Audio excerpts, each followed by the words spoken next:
Hello, my name is Eric McCready, and today we will be recording a song. It is nighttime. I know. You didn't. Okay, we're going to be using this synthesizer along with this here television that has Ableton Live on it. This is what the song that I've written that we're going to be recording sounds like.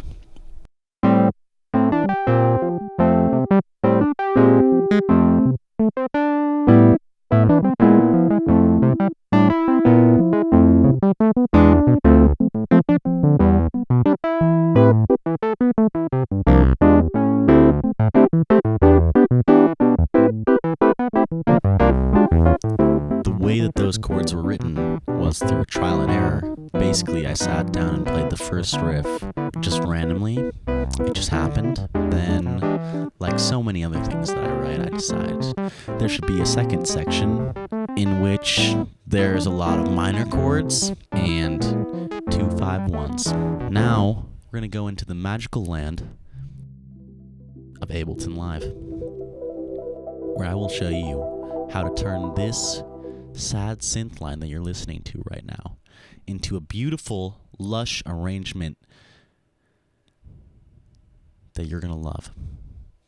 Welcome to Ableton Live. We will now be recording the right hand line and then the left hand separately. Now, you might be wondering, why would you do that? That's a great question. The answer to that question is I can't play it perfectly. And also, I want a different sound for the bass than the right hand. So, let me come back to you once I've finished doing that. Oh my God, we're back. And we now have new tracks here that sound like this.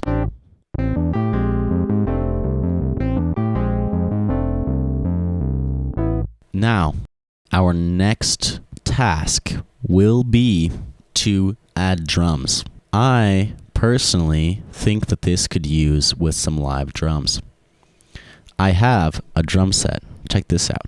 That's a cymbal for the drum set. Tomorrow morning, bright and early, we're going to wake up and we're going to record some drums. Whether my roommates like it or not. Let's say, however, you're not like me. Well, in that case, you would have to program drums. I think we're going to start out with our snare drum because I know where I want it, okay? If you don't know what a snare drum is, shame on you. Your sorry ass needs to know what that means. We're going to use this at least. This is a snare drum that I created on a synthesizer called the Korg MS-20. It sounds like it's synthesized. I'll tell you that right now. Okay?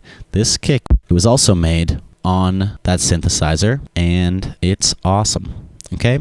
Right now, just throw shit at the wall. We're going to loop a small section. Group these. This is too many kick drums. Cool. Cool. Now, theme and variation. Okay, people? Okay?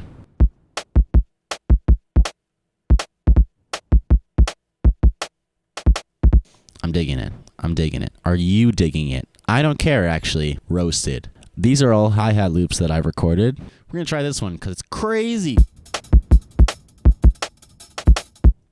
That didn't work. So we're just going to take out that part. Okay. Love it. Now, we're going to press Command or Control D. We're going to throw in some cymbals. I recorded these. These are my cymbals. This cymbal, it's right there. See this? See this bullshit right here? Okay, we don't want that. Control Alt Shift. Well, you should consider yourself lucky because now we have a whole beat. Okay? It's a cool beat too. So, for this part of the song, I want a very soft sounding lead sound, because all the rest of the sounds are very harsh. We're going to use a triangle wave because that's the softest that we have. We're going to turn down the cutoff, adjust the envelope. So now it sounds like that. Okay, I'm going to turn on unison and glide. And I'm going to put a little phaser and reverb on it.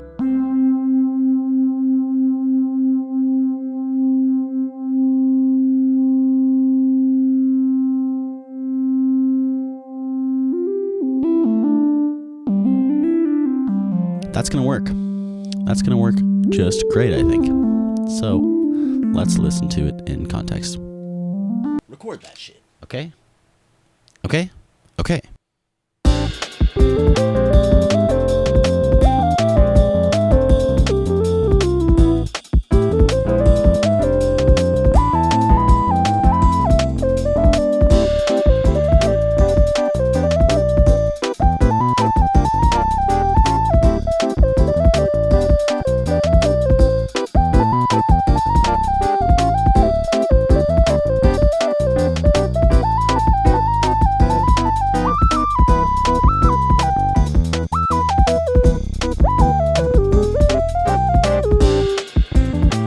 Next up, we're going to record the B section. The B section happens kind of in the middle of the A section. It's confusing, right? There's a lot of sections. Well, deal with it, okay? Deal with it.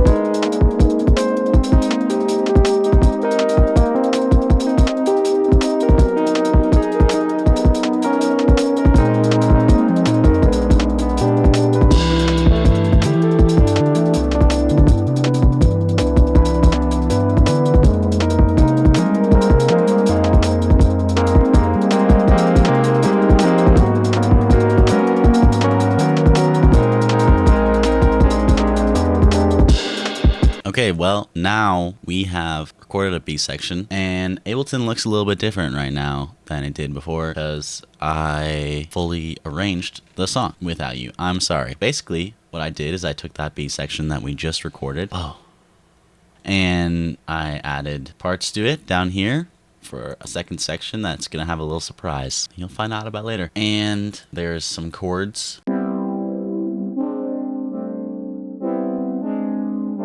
They sort of add just a little pad that makes it nice and warm during the A section when those chords are playing. It's nice. So that's pretty much the whole thing. These sound like this.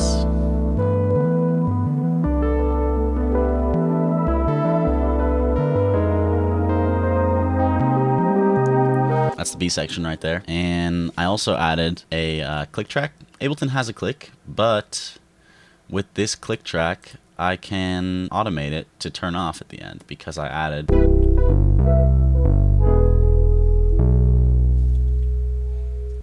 just a little retardando at the end of the song. So now it's ready to record, and we're going to be recording the drums using this microphone that I'm speaking into. I only own one microphone, so we're going to have to record the drums with just this one. Eventually, when I go back to school, I will record the whole drum set with a plethora of mics. Praise be to Mike Schulz. Now you get to watch me play the drums.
us on Twitter and Facebook. Thank you.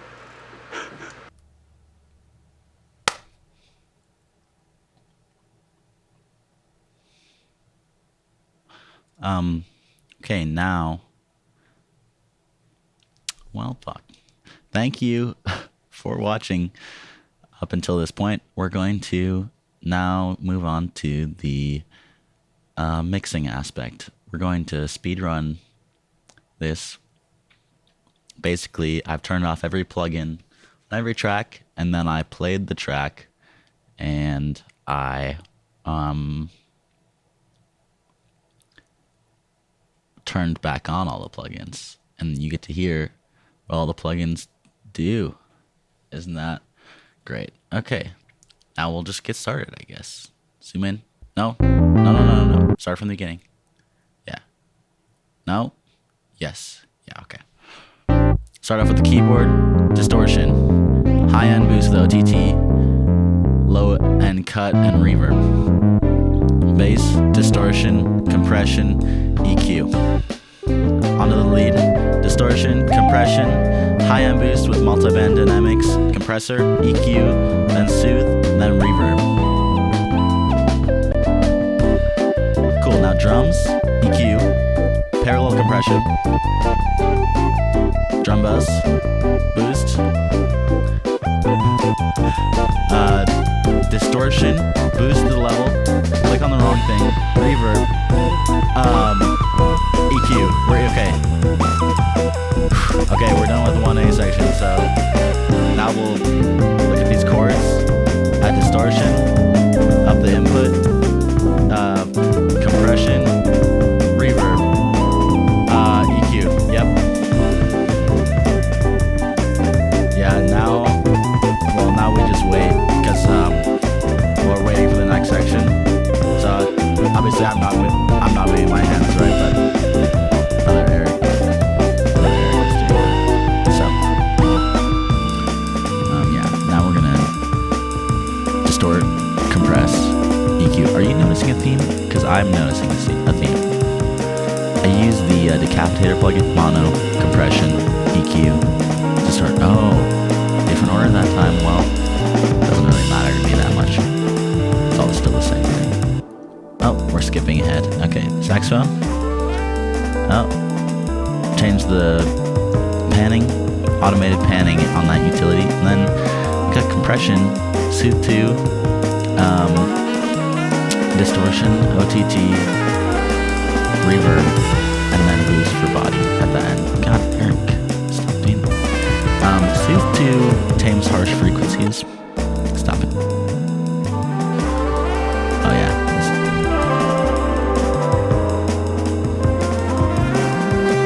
See how it pans? Okay, great. And then the way that you shouldn't do it is if I turn off this utility here and pan it with the pan balancers on just the channel, it'll sound like this.